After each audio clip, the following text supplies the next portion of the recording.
Today, I'm gonna show you guys how to create a video that looks like this.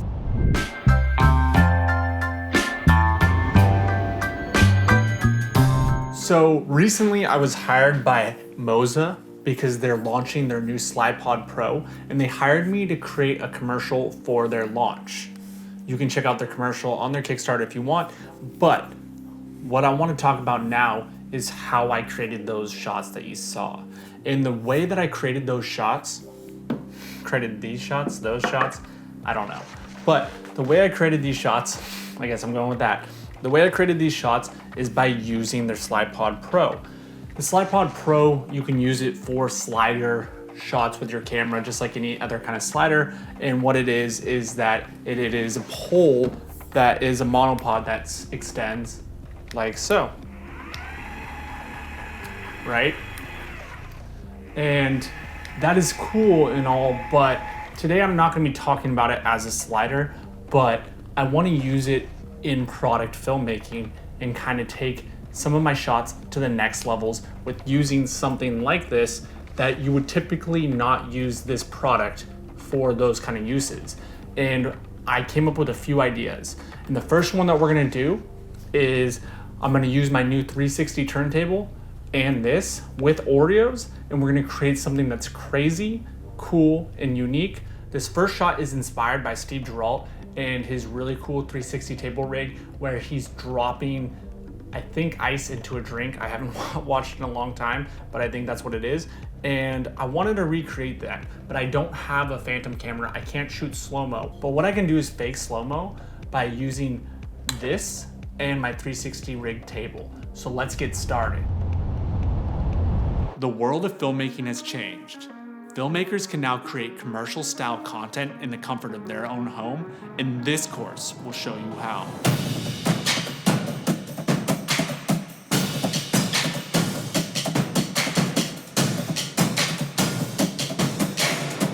Let this be an invite to the new frontier of filmmaking. So we've cleaned up the kitchen, and now it's time for us to mount the Moza on the ceiling. Yep. And then also build our 360 rig.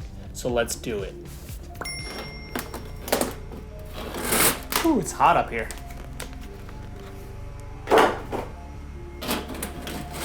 Well, I'll just take them both off. So every inch is gonna matter for this. My ceilings are very short, and so with this table and the Moza connected, that doesn't give us much room for dropping. So I'm gonna use everything I can to make more space. Then that's why I'm taking out the light fixture right here. And then I'm also going to shove, ooh, there's a hole right there. Oh, we can shove it right up in that hole. We have plenty of space now. Well, I took out the light fixture and there's some kind of secret hole right there. And that's gonna be perfect. Because if I can shove this all the way up there, taking off the tripod legs. Oh, wait, you know what's even better? Oh, I'm gonna keep the tripod legs on, stick it through the hole, and then extend the tripod legs for extra security. Thing up like that, and if we can clear it, 1 sec. Come on, Betsy. If I can keep this like that, it should help, just like everybody else. The next thing I'm gonna do is I'm gonna take this. This is a custom stand bit that I built.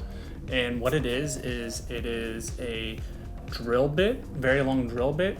And then it's a 8mm rod, screw rod, and it fits perfectly right onto a tripod head bolt. And so I'm just gonna screw this in, and this is gonna be pretty much our skewer, which is gonna allow us to attach an Oreo right here.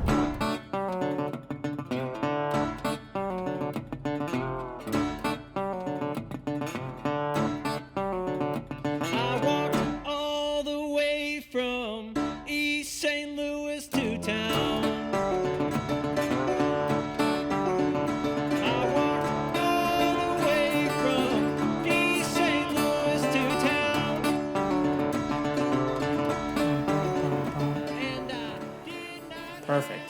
So that looks pretty dead center. So next thing we got to do is attach the Oreo and let her rip. I see a dark cloud rising and I wonder what's gonna come of me. I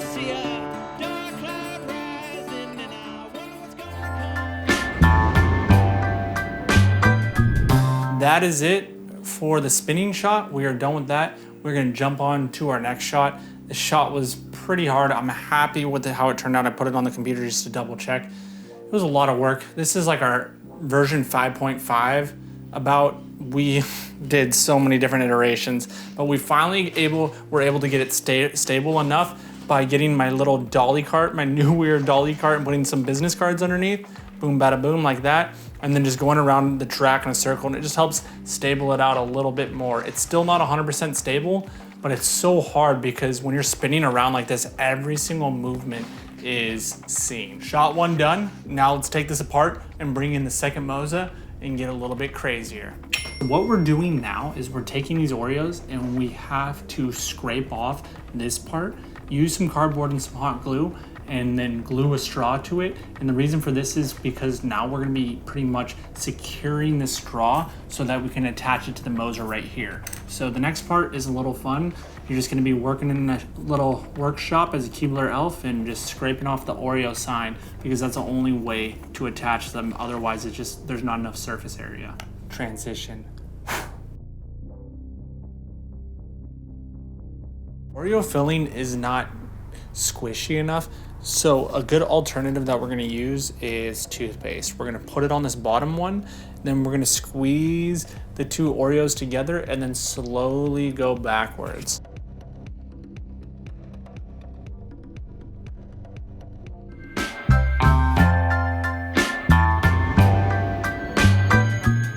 That's it for this tutorial. I hope that you enjoyed it. If you haven't checked out my product video course yet, the link is in the bio. I promise you it will help up level your skills so you can get hired by companies just like me. If you haven't liked, subscribed, or commented on this video, please do. And until next time,